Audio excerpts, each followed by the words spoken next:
Hello everybody, and welcome back to another episode of Better Late Than Never, a series where I play old games that I never got around to playing, and talk about what we can learn from them today. Okay, so we've done a lot of games from the early 2000s over the course of this series, thanks to all of your wonderful suggestions, and we'll get back to those soon, I promise, but I wanted to take a few episodes to dive back even further. Because now that we're starting to get a feel for how 3D games are aging, I think it's time to see if older 2D games suffer the same fate. So today, we're taking a look at Zelda II: The Adventure of Link. Now, about a year ago, I actually played Zelda I for the first time and was shocked at how much I loved it. So I thought it was high time I give the game's red-headed sibling a spin. So is this installment of the series under-discussed for a good reason? Well, here are my 3 biggest takeaways from Zelda II. Number 1, Zelda was doing RPG elements before it was cool. Now, I've always heard people talk about how Zelda II is something of a gameplay outlier in the franchise, but mostly only because of its 2D side-scrolling. But I've never really heard people talk about the game's RPG elements, which feel bizarrely ahead of its time. Now, Nintendo's no stranger to being one step ahead of the industry, specifically in this era, but it's kind of crazy to play Zelda 2 today in a modern era where literally every game on this damn planet has RPG elements. Here you get experience points for killing enemies, which allows you to rank up your health, magic, and attack.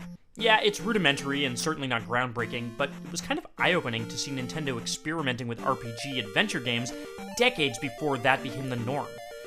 I think it's easy to forget how innovative Nintendo can be mechanically because of how often they feel behind technologically, and a side note here, the Nintendo Switch voice chat app, it's ruining my life. Please help. Anyways, that made me realize that. Number 2, Nintendo games feel timeless. When I play a game like Psychonauts, I can immediately recognize the time and place it came from. During much of this series, there's been this kind of caveat of, well, this game isn't great now, but I understand that it was at the time.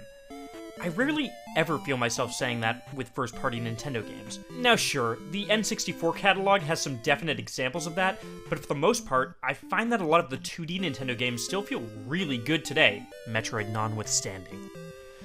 At first, I thought that just had to do with 2D games in general, but after playing Zelda 2, I think it might be directly tied to Nintendo. As we briefly touched on last week, their best games are as clear as day. There's no mistaking how you're supposed to play them, and I think that's because Nintendo never assumes that a player picking up the controller has played a game before. Now yeah, that leads to a lot of painful tutorials in a lot of their games, but on a positive note, it allows Nintendo to create mechanics from scratch instead of building off the language that other games have built. Knights of the Old Republic was a challenge for me because it felt like the continuation of a sentence. Zelda 2 is its own self-contained short story, even within its own franchise. I think that's what makes Nintendo games that we love work so well and really makes them so special.